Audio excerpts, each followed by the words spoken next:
started feeling okay. I started feeling like I belonged. I started feeling that, I realized that I was a victim, and that this happens to a lot of people. We had group therapy there where other people shared their stories, and I shared my story, and I heard from other people that, like, similar feelings that I had, and realized that I'm not alone in this. And today I can say that, I'm grateful that I have this amazing life that I could have never ever imagined having, nor would I probably have ever wanted to have from that perspective. And today, an eating disorder doesn't really affect me at all. It's quite amazing. I was noticing I recently had a baby, and I was amazed that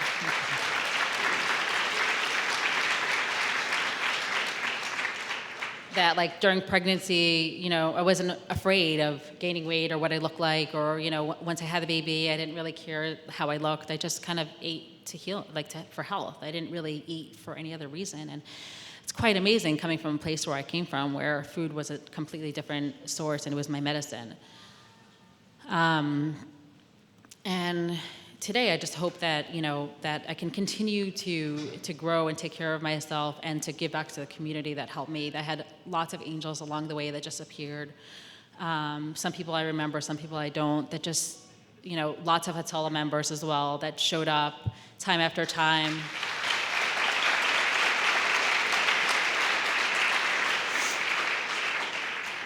I know my mother, spent hours calling all kinds of professionals and trying to figure out, and so many people in the community that, and to have this kind of turn out to this kind of event where people are trying to bring awareness, it's quite amazing.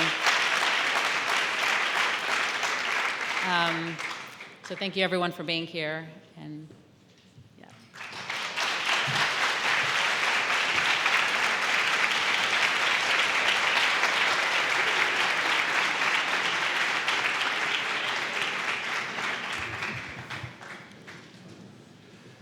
Yeah, thank you for the big hug. I'm having less and less to say, and just more and more profound. Let's keep on going, if we can bear it. Our next speaker is a young man in whose home I spent many hours taking care of both of his parents, dear friends, the Lakins.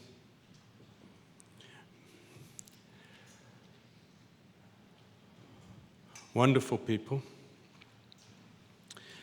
Shneur Lakin was born and raised in Crown Heights. He attended Oilei Torah, Dache Menachem, Yeshiva High School in Arizona and Wilkes-Barre. He served in the IDF for 2.5 years.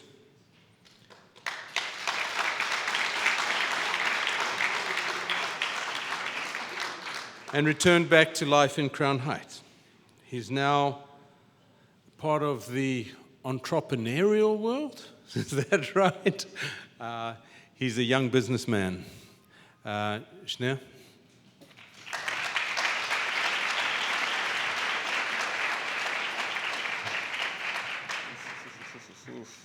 All right.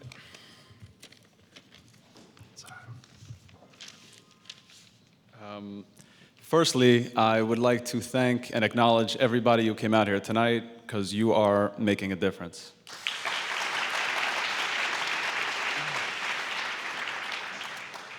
You wouldn't believe it, but this speech written took me about 6 months to put down on paper. Simply because I was afraid of what people would think of me. I was afraid they would think I was weak, weird, and different. At 3 years old, my mother passed away. Even in a home with 9 siblings, I felt abandoned and alone. My world was chaotic and out of control. My father had 10 kids constantly moving around, and then there was me, feeling forgotten and invisible.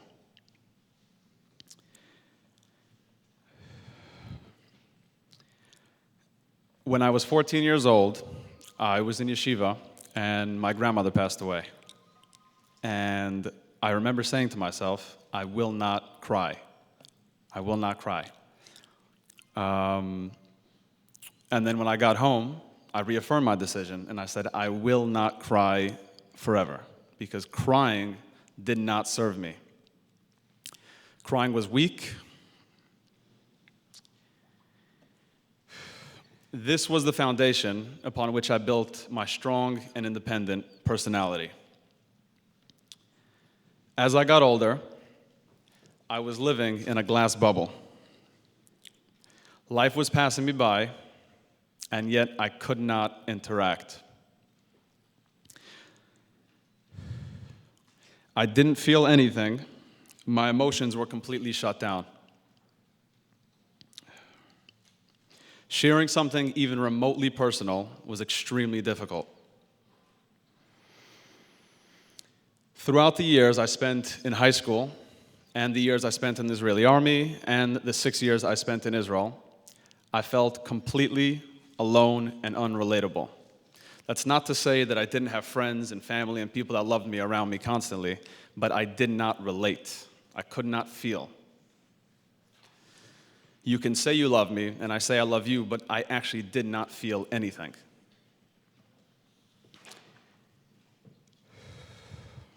I believed I was damaged goods. No one would ever want to be with me, and I was destined to be alone my entire life. When I was 24 years old, my father passed away.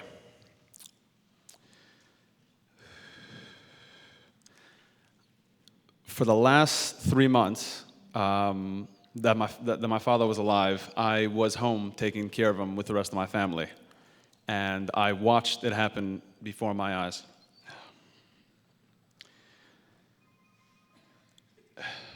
Throughout the 2 years after my father's passing, amidst the anger, sadness, drugs, and pursuit of oblivion, I came to the realization that even if I managed to deal with myself and overcome all the challenges I was facing, I would still never have the chance to bring a woman home and say, Ta, this is my fiance, and watch him smile. The last time my father ever walked down the stairs unassisted was to welcome me as I returned from my trip in South America after the Israeli army.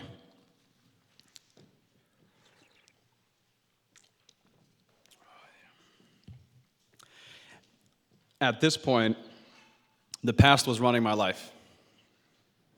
It was like a dark cloud over my mind. What I mean by that is I actually could not see a future. Other people were planning what their lives were going to be, and I could not see past my day-to-day. I was self-destructive and afraid of really being seen. I was faced with a choice. Either I let the past run my life for me, or for me to be the cause and the matter of my life. All this would not be possible if I didn't share with my friend Shaul what I was going through, and he helped support me to get the help that I needed to deal with this. When I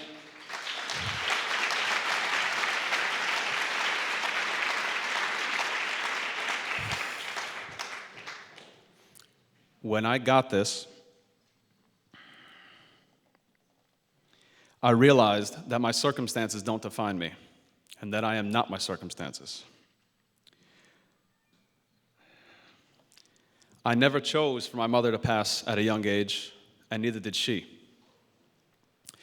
I didn't have a say in the fact of my father passing away, and neither did he. I got that I was carrying them around with me like a burden and bringing them into every interaction I had.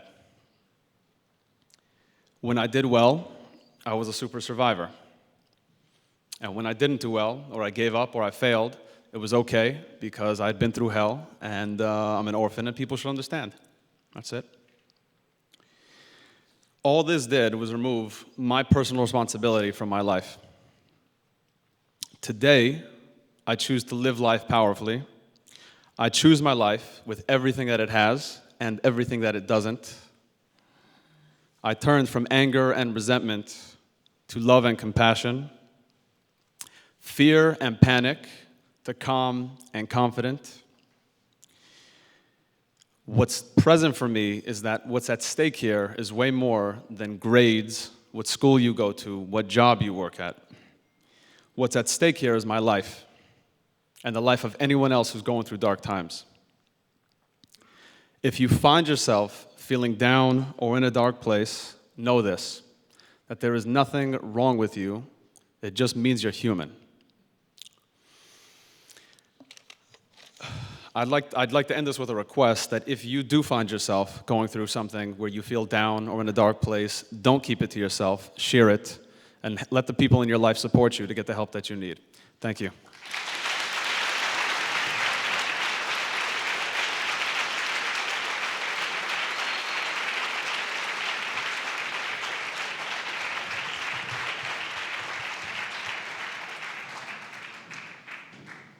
You know, when we were putting this together, I had one request of all the speakers, that there should be no negativity. And so far, I want to thank all of the speakers for keeping the message positive.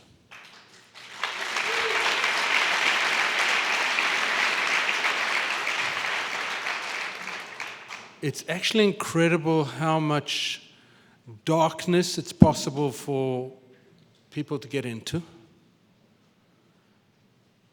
And the introduction of light into that darkness is certainly, if there's one thing that, there are many things that I learned from our Rebbe. The Rebbe was never negative. In every situation, he looked for the light. And he found the light, and he shone the light. And I want to thank all of the speakers so far. We have one more. For being light, for helping us see the redemption in the darkness. It's not about the darkness, it's about the light. Our last speaker for the night, Nechama Feldman.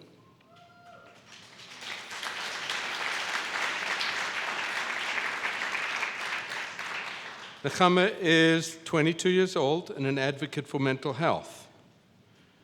She thrives on sharing her story and inspiring others to believe that there is help and a way out.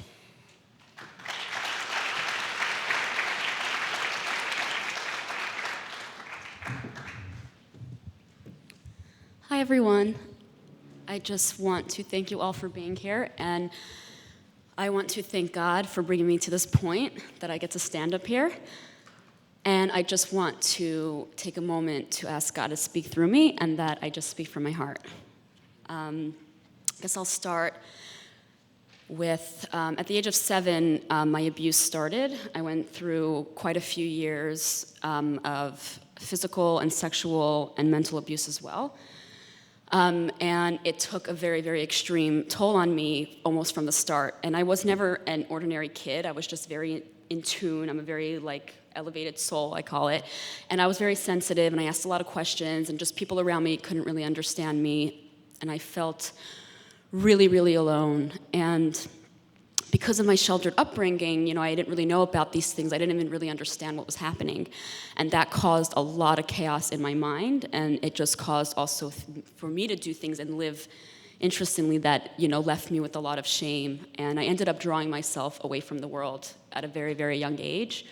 I started to isolate. I wasn't able to allow the energy of people in.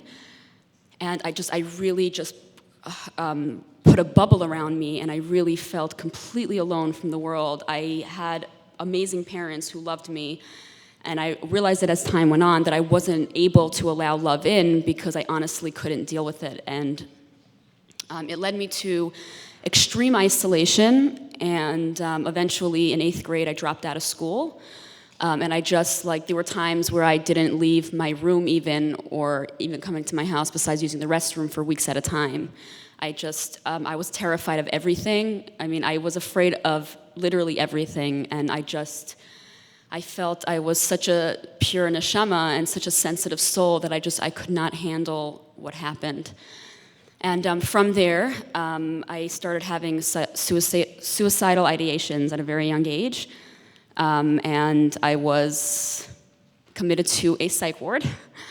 And just from there, I just couldn't handle my emotions. I felt every moment I was just heavy.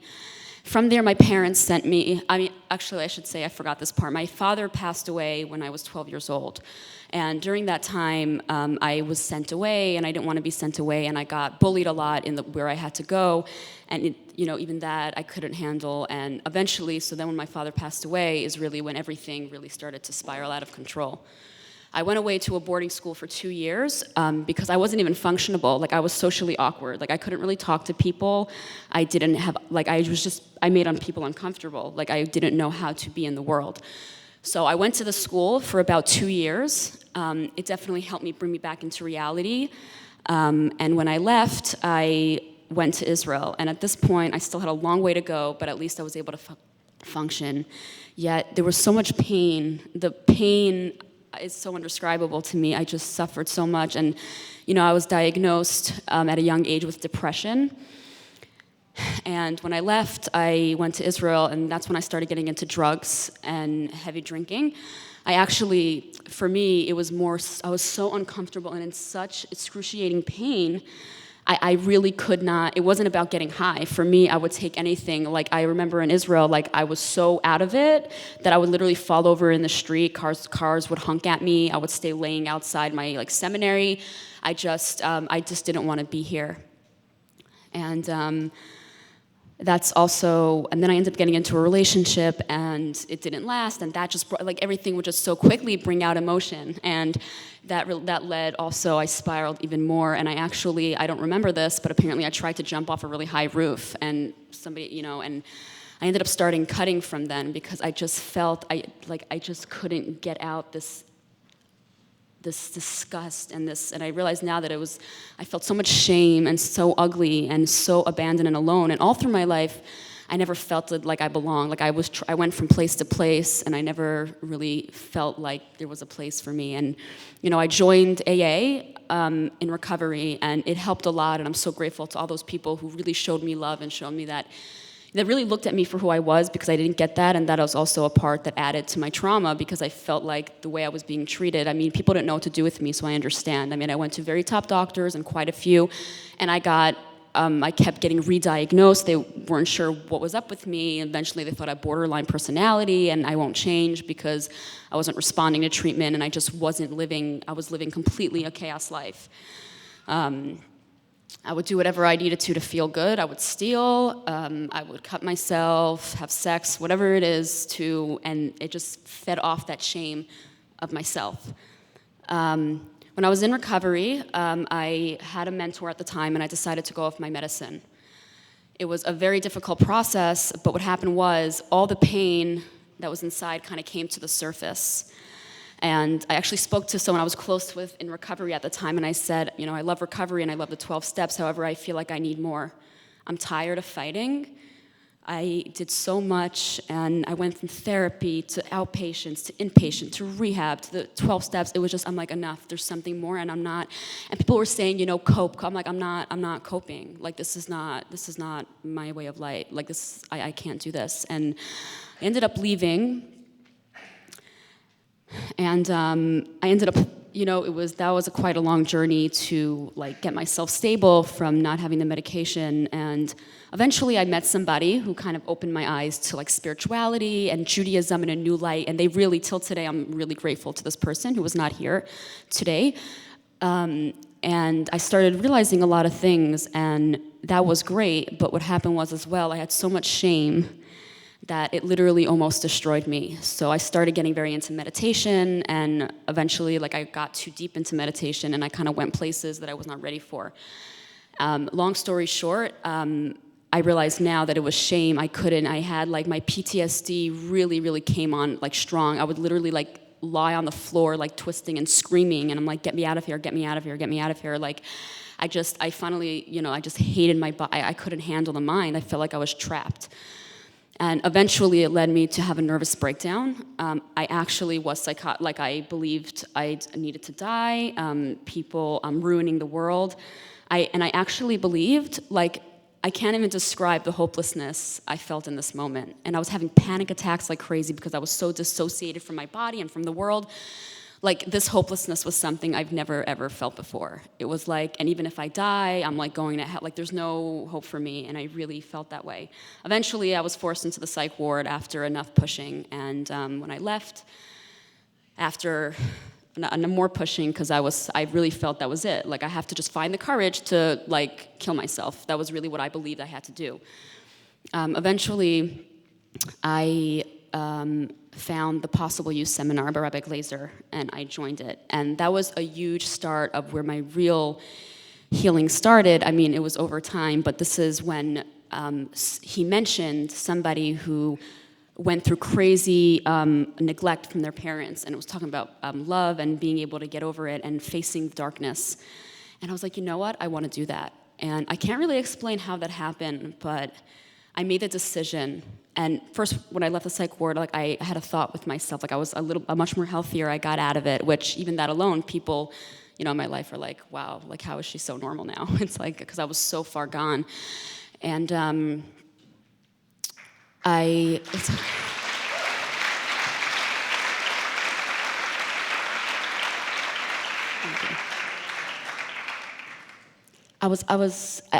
there's like, God just gave me this fight in me that like, I finally said, that's it. I am gonna do whatever it takes to get through this. Like, I am tired with just coping.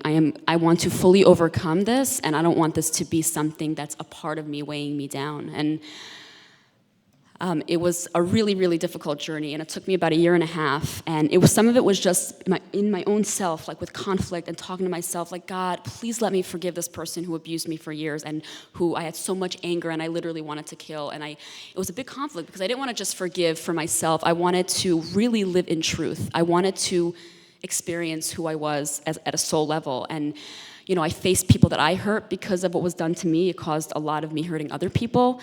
And I really just faced that darkness, and it was darkness. And what I love to say is that before the world was created, there was darkness, and then God created light.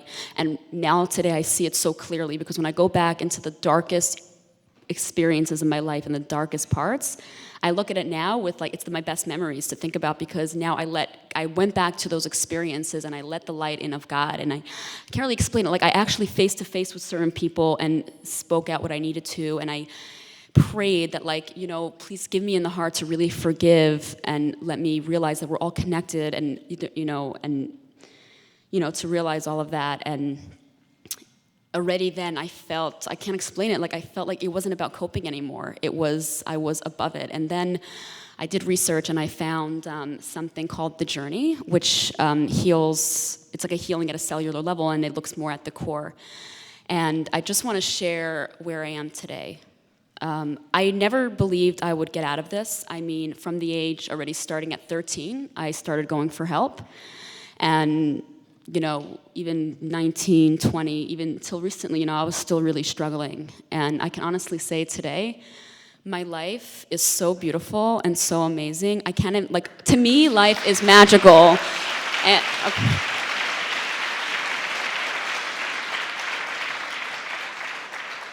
And what I really want to say is I really feel this way. I'm like, if I was able to get through where I was, so can every single one of you. And I want to promise whoever's here and not here who will see this, there is hope, there is a way out. And not just a way out, we'll learn how to cope with it.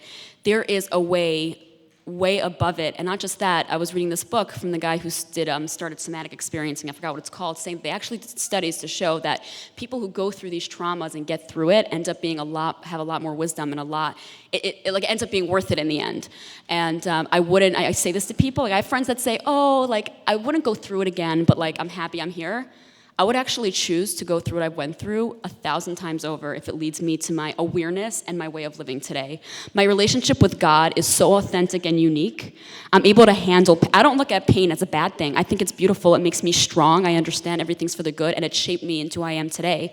And now I have so much passion and desire to give that to other people and let people know that it's out there, and that what I want to say is, for me, what really helped me and really gave me the healing that I needed was seeing myself for my soul. I'm not my actions. I'm not what happened to me. And I really related to you, Dina, with that really disgust. Like I just couldn't handle that. And to realize that I'm a part of God and that we're so great and we just have to tap into it. And it's never that Band-Aid or that, it's not the drug we're using or the mental illness we have. It's really what's underneath, because we're all beautiful diamonds and we just have to rip away that diamond, like get rid of all that dirt that's on that diamond. And especially we soak in everything around us. And especially when we're young, we're led to believe that it's who we are. And I just want to thank you all for listening and to know that there really is hope, and I carry all of you within my heart.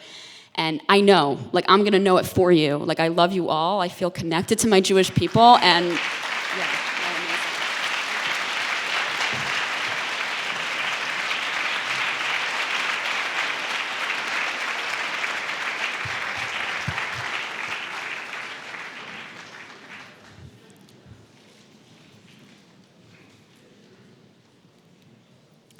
So, we've heard from a lot of very brave young people. Thank you. Thank you.